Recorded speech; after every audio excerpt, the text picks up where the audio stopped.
BB9 Telugu media YouTube ఛానల్స్లో మీ వ్యాపార ప్రకటనల కోసం ఈ నంబర్కి కాల్ చేయండి. హనుమకొండ జిల్లా గుండ్లసింగారం బాలాజీ బంజారా కాలనీలో శుక్రవారం రోజున కార్పొరేటర్ లావడియా రవినాయక్ ఆధ్వర్యంలో తీజ్ ఉత్సవాలు చివరి రోజు ఘనంగా నిర్వహించారు. 1500 కుటుంబాలచే ఒకచోట బాలాజీ బంజారా కాలనీ సేవాలాల్ ప్రాంగణంలో ప్రతిరోజు వివిధ కార్యక్రమాలతో పాటు ఆటపాటలతో తీజ్ ఉత్సవాలు ఘనంగా నిర్వహించారు. ఈ కార్యక్రమంలో Vardhannapet MLA K R Nagaraju, Narsampet MLA Donthi Madhava Reddy, మాజీ ఎంపీ ప్రొఫెసర్ సీతారాం నాయక్, మాజీ ఎమ్మెల్యే దాస్యం వినయ్ భాస్కర్, మాజీ కార్పొరేటర్ భానోత్ కల్పన సింగ్లాల్, ఏనుగుల రాజిరెడ్డి, శ్రీసంత్ సేవాలాల్ మహారాజ్, లావుడియా, రాజు నాయక్ మరియు తదితరులు పాల్గొన్నారు.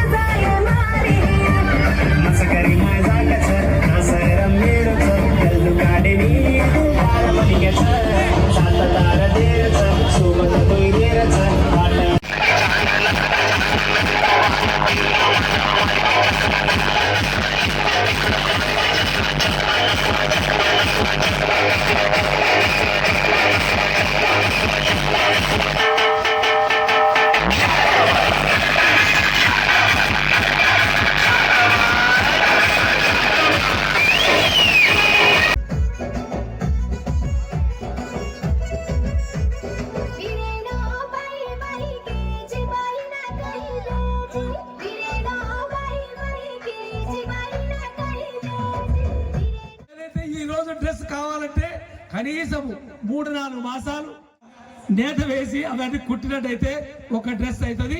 మరి సింగలాల్ గారు పెద్ద కోరిక కోరినారు, ప్రభుత్వంతో చెప్పి ఒప్పించి ఇచ్చే ఈనాటి ఇంత చక్కటి కార్యక్రమాన్ని అందిస్తున్న మా సోదరులు, నా బంజారా సోదరులు, ఈ కమిటీ సభ్యులందరికీ పేరు పేరున శిరస్సు వంచి నమస్కరిస్తున్నాం. అలాగే యాడీలోవంకు, బాయిలోవంకు రామ్ రామ్ సోదరులకు అందరికీ వర్షం పడుతుంది. మంచి ఆశీర్వాదంతో, సేవాలాల ఆశీర్వాదంతో మీ పంటలు సమృద్ధిగా పండి నా తండాలలో ఉన్న సోదరులందరూ కూడా చక్కగా తమ వ్యవసాయం పైన దృష్టి సారిస్తారు. కాబట్టి బంజారాలు అంటేనే ప్రకృతిని ప్రేమిస్తారు, కష్టపోతులు, వారికి మనసు చాలా ప్రేమించే గుణం తప్ప ద్వేషించే గుణం లేదు. నేను చాలా దగ్గరగా చూశాను, ఎందుకంటే నేను వివిధ హోదాలలో పనిచేసినప్పుడు ఎక్కువ బంజారా ఏరియాలనే పనిచేసినాను. నెక్కొండ కానివ్వండి, మురుగు కానివ్వండి, ఈవెన్ వర్ధనపేట కానివ్వండి, ఎక్కడ చేసినా కూడా వారితో నాకు చాలా అవినవ సంబంధం ఉంది. ఈరోజు నేను శాసనసభ్యునిగా ఎన్నికైనా అంటే అది మీ ఆశీర్వాదం, సేవలాల్ గారి ఆశీర్వాదం ఈ సభాముఖంగా తెలియపరుస్తున్నాను. తప్పనిసరిగా, ఎందుకంటే పెద్దలందరూ మాట్లాడిండ్రు, నాకేమీ మిగిల్చలేదు.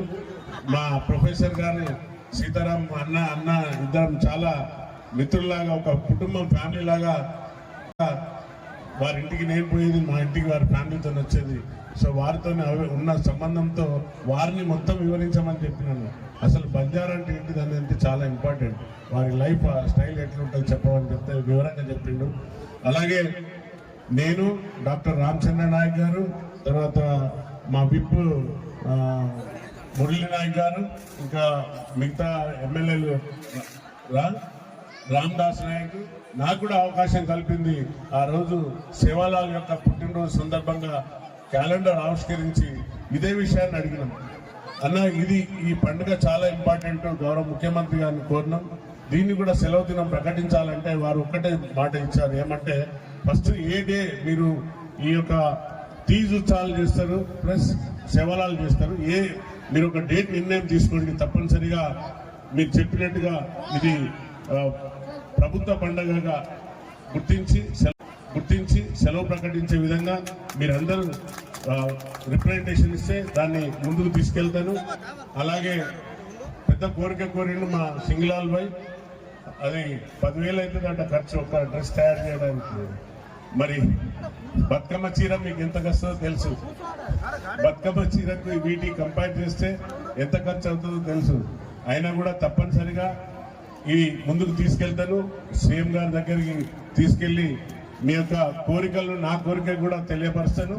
అలాగే ఏదైతే కమిటీ హాల్ అయిందో ఆ కమిటీ హాల్ను కూడా అతి త్వరలోనే ఈ ఫస్ట్ వీక్ సెకండ్ వీక్